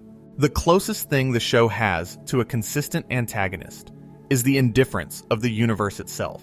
The tendency of systems to discard the things they don't need. The way the world forgets. And the show keeps telling you, over and over, in episode after episode, that the solution to that indifference is attention, is caring, is noticing the people around you, and choosing to remember them. Gumball and Darwin fail to notice Rob in the void, and that single act of inattention creates the show's entire conflict. If they just looked, if they just turned their heads and seen the nobody screaming for help, the whole thing would have been different. That's such a simple, powerful message for a kid's show. Pay attention, notice people, care about the ones who are easy to overlook. Because in this show's logic, in Elmore's logic, the people who get overlooked are the ones who get erased. And the people who do the overlooking, who don't notice, who don't care, they're not evil. They're not villains. They're just inattentive. They're just Gumball and Darwin, walking past someone in need because they were focused on their own adventure. And I think that message, more than any of the meta-narrative stuff, more than the void, or the freeze frame, or the mixed media philosophy, is what makes Gumball a great show. It's a show that says, the world is chaotic and scary and full of different kinds of beings who don't look like they belong together. And the way you survive it isn't by fighting or conquering or being the strongest. It's by paying attention, by remembering, by refusing to let the people around you become nobodies. And then the finale comes. and the one character who nobody paid attention to is the only one who tried to save everyone, and nobody listened, and the world ended anyway. And that's not just a good ending. That's a lesson. A hard, sad, honest lesson that you carry with you after the credits roll.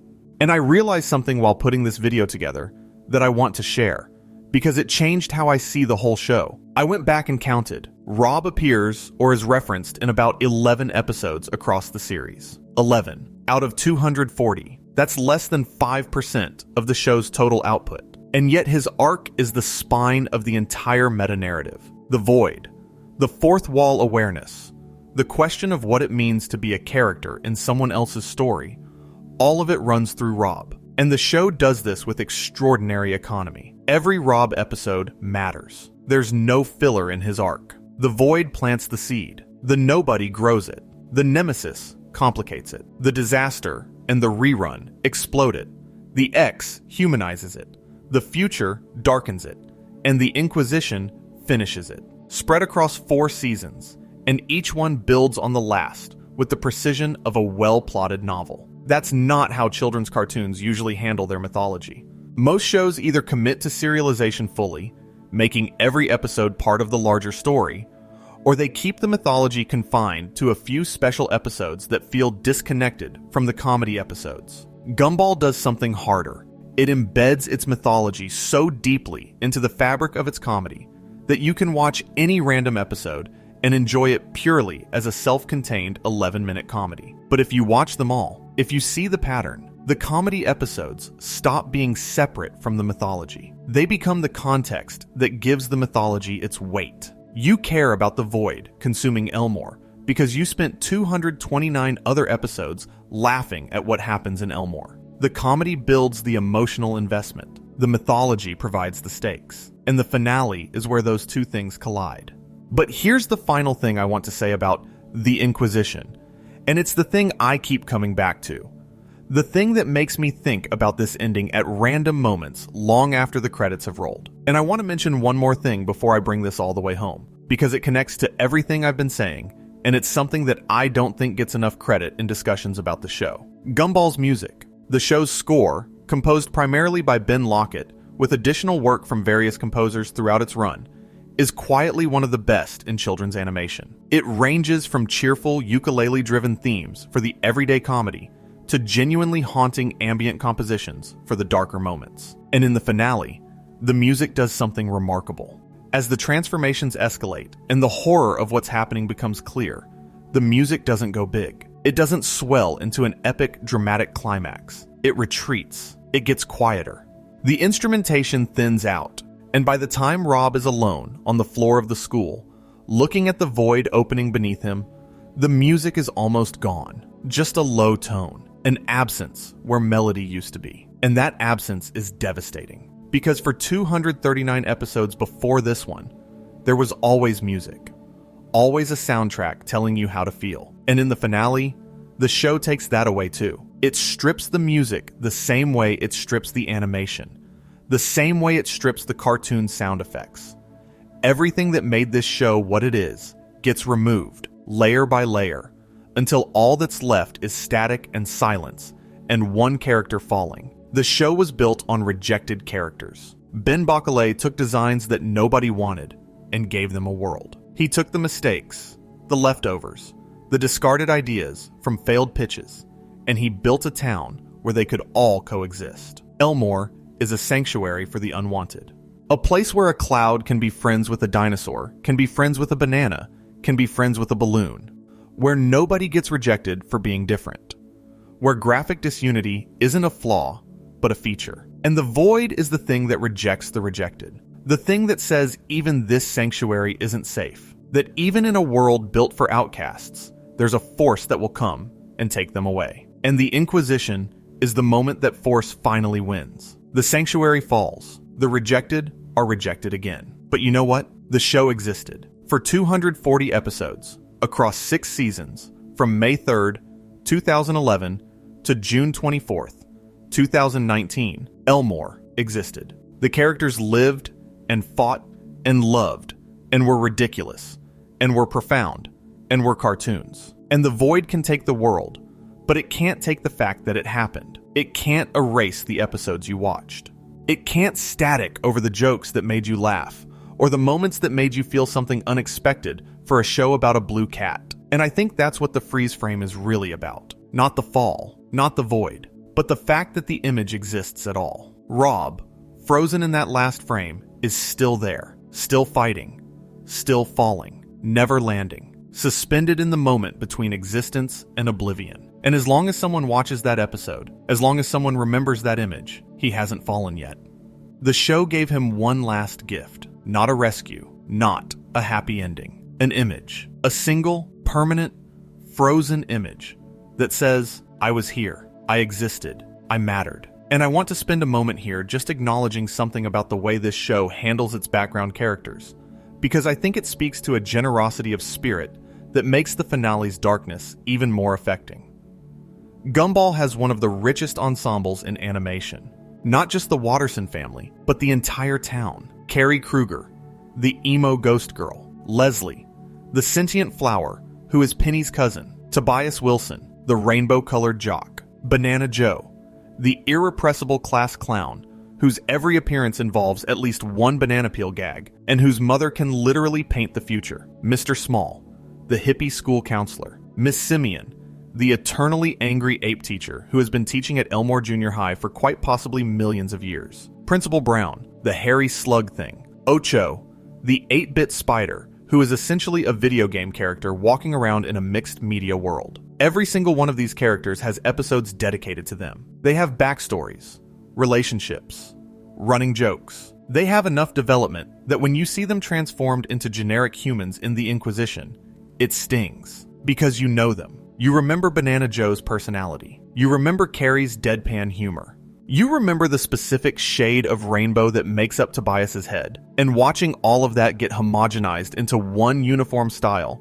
watching the show take characters you've known for 6 seasons and strip them of the visual identity that made them them, it feels personal. It feels like losing something. And that's the advantage of having run for 240 episodes before doing your finale. You've had time to make the audience care about everybody, not just the main characters. Everybody. So when the void comes, it's not just threatening 5 Wattersons. It's threatening an entire community, an entire ecosystem of weird, beautiful, impossible characters that somehow coexisted in the same frame for 8 years. The finale doesn't just end a show. It threatens to end a town, a world, a way of being. Honestly, this is where the show really separates itself from its contemporaries. Gravity Falls has a great cast, but it's focused on a relatively small group. Adventure Time has a huge world, but it's sprawling and disjointed. Gumball has this tight, interconnected community where you genuinely feel like you know everyone. And that community is what the void is eating. Not a world in the abstract. Your neighbors, your classmates, your friends. The banana kid you've been laughing at for 6 years. He's being erased. That's personal. That's the best finale in cartoon history. Not because it wraps everything up. Not because it makes you feel safe. But because it makes you feel something true. Something about what it means to love a fictional world. And what it means when that world goes away. And what it means that you cared enough to be here. In the dark, with your headphones on. Listening to some person on the internet talk about a cartoon for way too long. The Amazing World of Gumball ran for 240 episodes. It won BAFTA Children's Awards. It won Annie Awards. It earned an international Emmy. It was watched by millions of people who thought they were putting on a funny kids show and ended up getting something so much stranger and deeper and more beautiful than they expected. It was created by a man who took his failures and turned them into a world. And it ended the only way it could. Not with a bow, not with a lie, with the truth. Thank you for being here tonight.